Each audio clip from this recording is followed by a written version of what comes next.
السلام عليكم ورحمة الله وبركاته. رجعت لكم حبايبي بعد ما غسلتها كويس ونقعتها في ميه وخل. ماشي.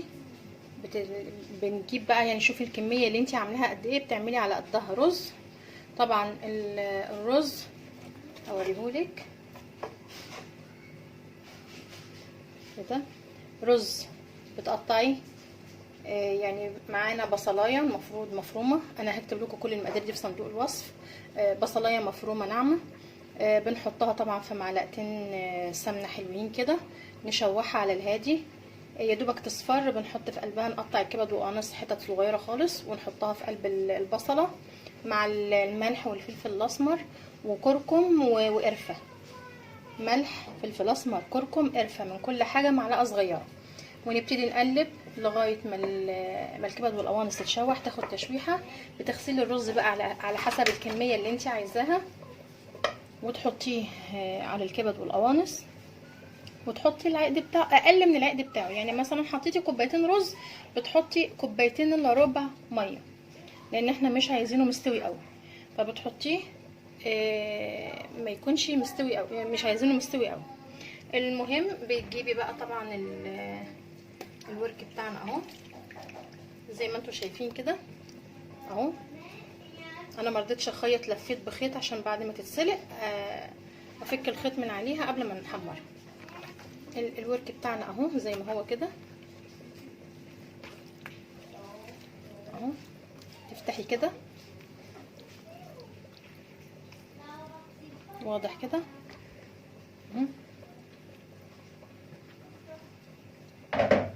كده. هنبتدي نحط في قلبه الرز 3/4 سوا كده.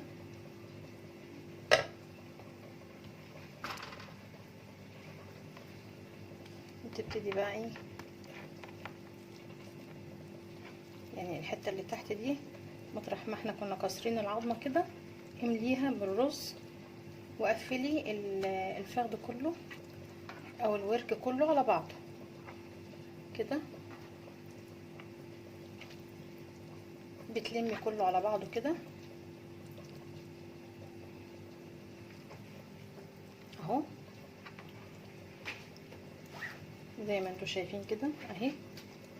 الجلده بتاعتها بتاع الورك بنلمها كلها على بعضها كده، وتبتدي تلف الخيط عليه من تحت، من عند العظمه اللي تحت دي لغايه ما تطلعي فوق، عشان خاطر ايه،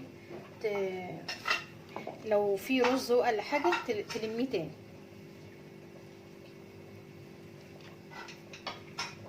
كده. اضغطي بقى كده، طبعا مش قوي، انت بتحاولي تلمي بس كده كده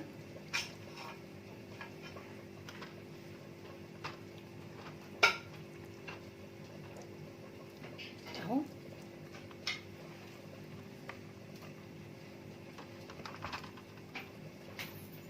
ومن فوق برضو لميها على بعضها كده اهو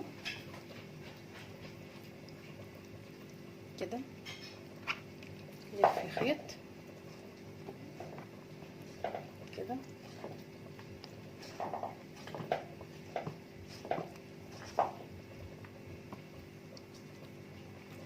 انك تلفي الخيط ده اسهل من انك تخيطي،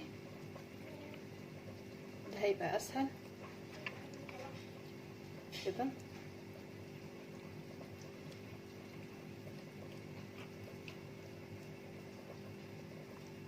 حاولي تقفلي من فوق خلاص. لو في حاجه وقعت بتحطيها مكانها تاني، وتبتدي تقفلي برضو كده من فوق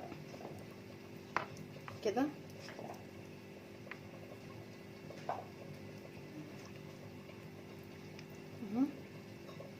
اي فتحه ممكن تنزل رز حاولي تلميها على بعضها كده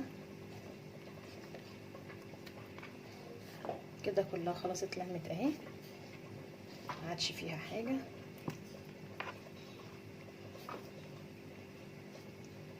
اهي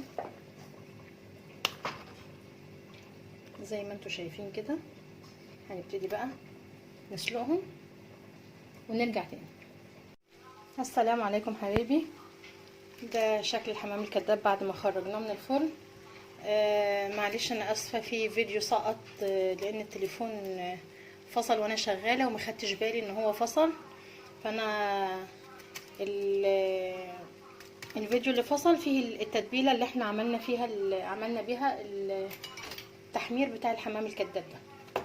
عايزه بس اوريه لكم، بس سخن مولع قوي، يعني انا مش عارفه اشيله بصراحه. بسم الله.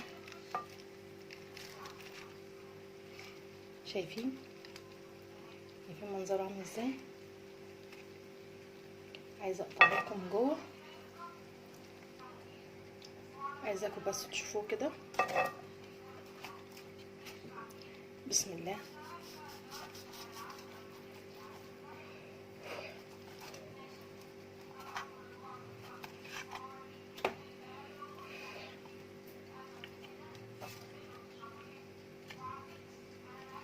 شايفين من جوه الرز طبعا احنا مسويينه واخد سواه اكتر كمان مع الفراخ، والفراخ مستويه.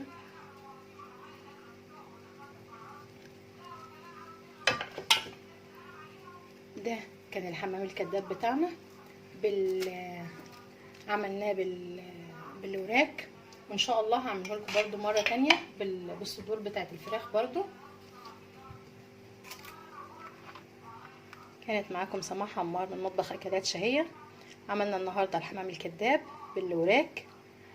يا رب يكون الفيديو عجبكم. لو عجبكم الفيديو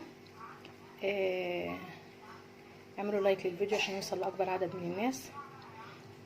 قبل ما اختم انا نسيت اقول لكم التتبيله كانت عباره عن معلقتين زيت ومعلقه خل ومعلقه صوص الصويا ومعلقه دبس رمان. التوابل بقى نص معلقه ملح ونص معلقه فلفل، نص معلقه كركم ونص معلقه توم باودر ونص معلقه بصل باودر ونص معلقه بابريكا. دي كانت التوابل بتاعتنا مع الخل ودبس الرمان وصوص الصويا ومعلقتين زيت كمان. هي دي اللي احنا حمرنا بيها، دهنا بيها الحمام بتاعنا ودخلناه الفرن. طبعا الحاجات دي كلها انا هكتبها لكم في صندوق الوصف عشان تبقى موجوده قدامكم. ان شاء الله تجربوها وتعجبكم وتطلعوها احسن من كده كمان. دمتم سالمين وربنا يحسن ما بين ايديكم يا رب.